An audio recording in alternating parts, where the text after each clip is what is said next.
this your kind of thing, great. If not, open your mind and listen anyway, maybe. I will link this book. Oh, wow. Yeah. I'm sure you've heard that. I'm sure you heard that.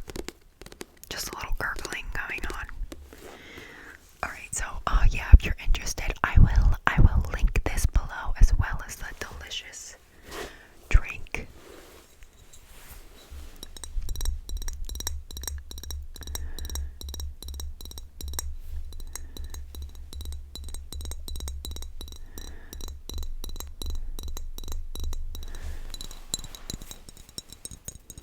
Yum. Alright, one more little sip.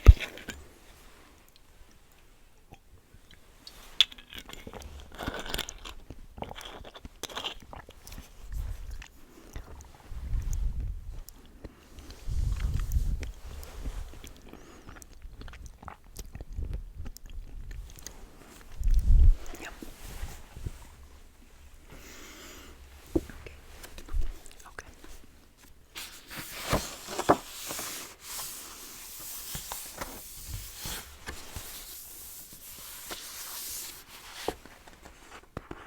Do you remember when you were in school and you would sit in like reading class or English class? I'm talking like kindergarten, first grade.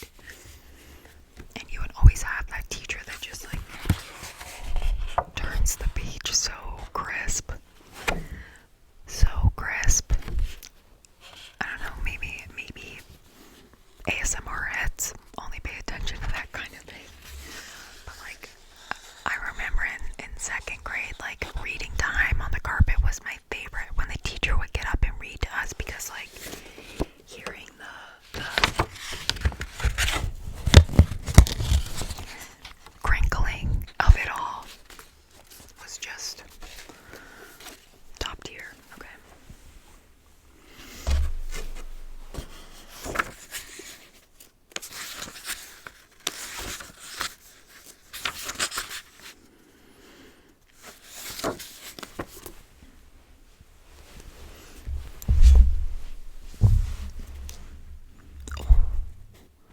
That was my tailbone, if you heard that. Okay.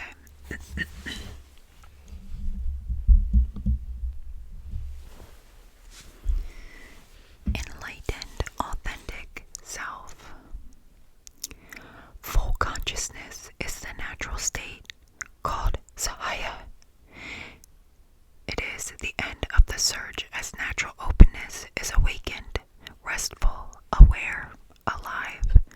It is closer than the blink of an eye. It is our awakened, authentic self.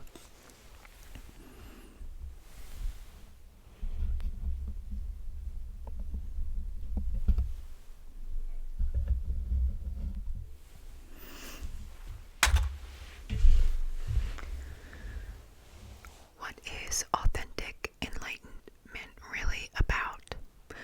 Authentic enlightenment means awakening to your true self, realizing your own essence right here. It is not about becoming somebody else, but it has all to do with you and opening to the self that you are. It has all to do with overcoming and transcending inner limitations, suppressions, and conditionings that limit your consciousness. What is left once these belief systems and identifications are cleared is your natural essence, your own pure and boundless awareness. There is no longer the need to identify that you are this particular idea or this particular feeling inside, or that you are only the boundaries of your skin, or that you are only what you know or feel as yourself that is subject to change. Once you are able to see beyond conditionings and false identifications, what remains is your natural, very familiar sense that you are, that you exist, and that you have always existed. Essentially, you are pure awareness, untouched by limitations and by thoughts or emotions. Thoughts and emotions happen in your awareness,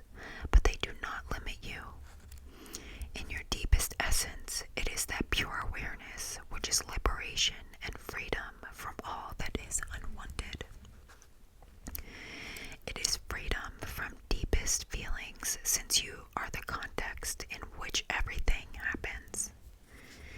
In your deepest essence, it is that pure awareness which is liberation and freedom from all that is unwanted. It is freedom from deepest feelings, since you are the context in which everything happens. Well, cat's out of the bag. I'm dyslexic. I just reread the same thing twice. So I legitimately am. So please bear with me while I read. I'm sorry.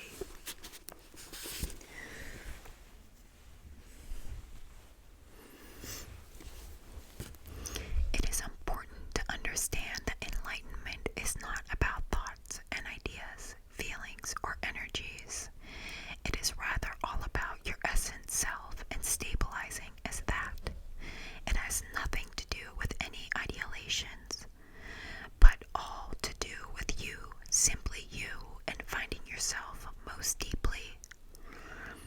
All the saints and teachers are here to help you find your essence. They are your guides to yourself, the way showers to your own pure awareness. Enlightenment is available to everyone wherever you go. It is all about you. You always are wherever you go. In a practical way, what does it mean to be enlightened or self-realized? Being self-realized means being your unconditioned self and knowingly, absolutely yourself, meeting yourself and living your life as yourself too. If you are chasing another life, you are limiting the potential of your own life. Limiting the potential of your own life.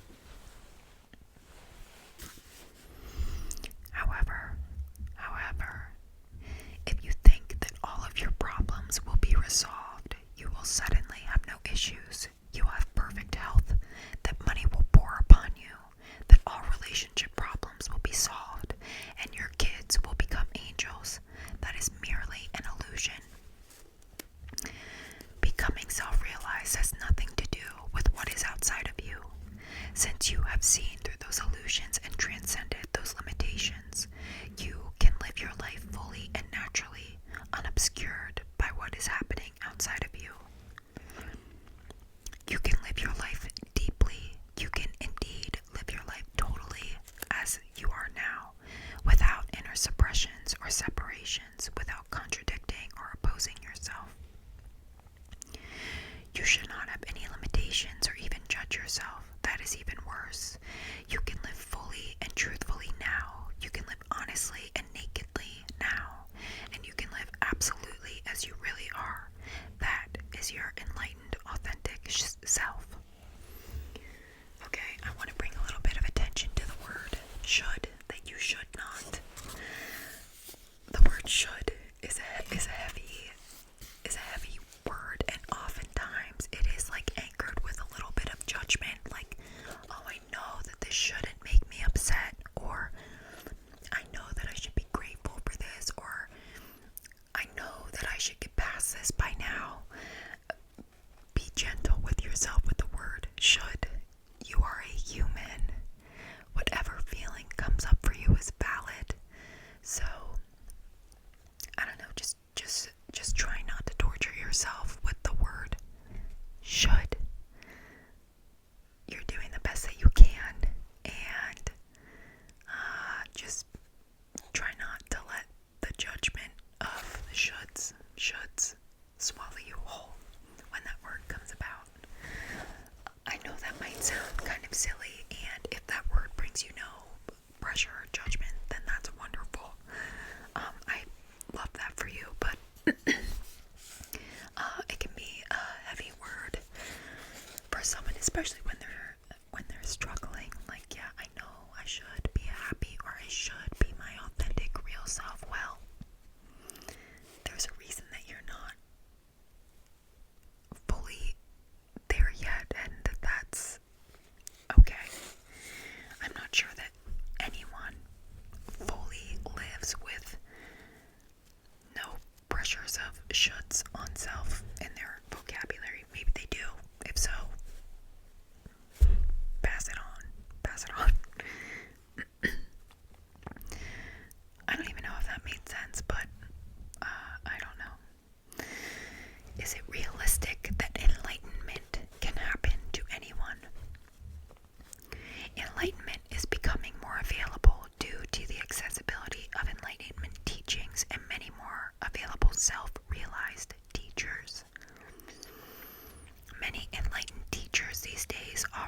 satsang, and initiations into higher consciousness.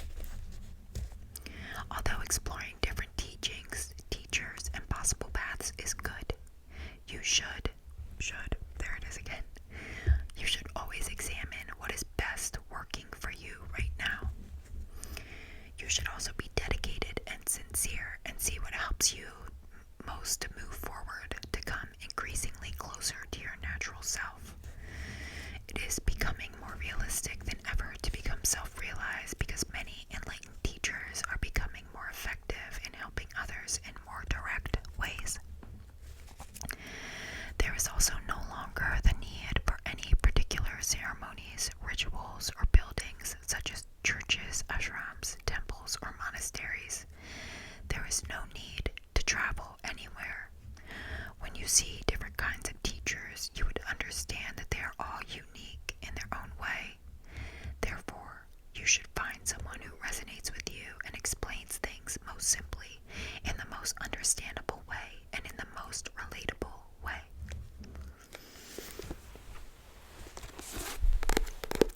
So, here's just a little bit of this book. If you're interested in reading it, like I said, I will link it in the description.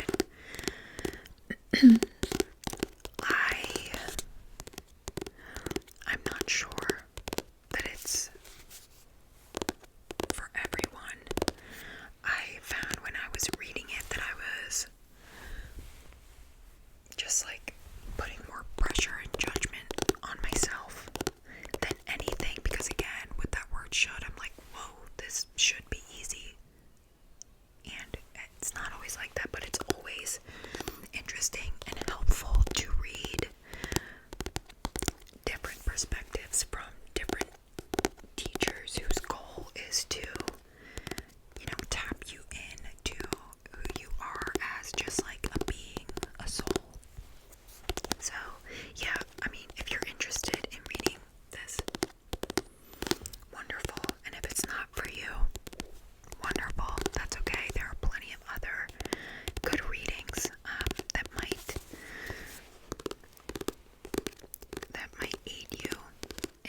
so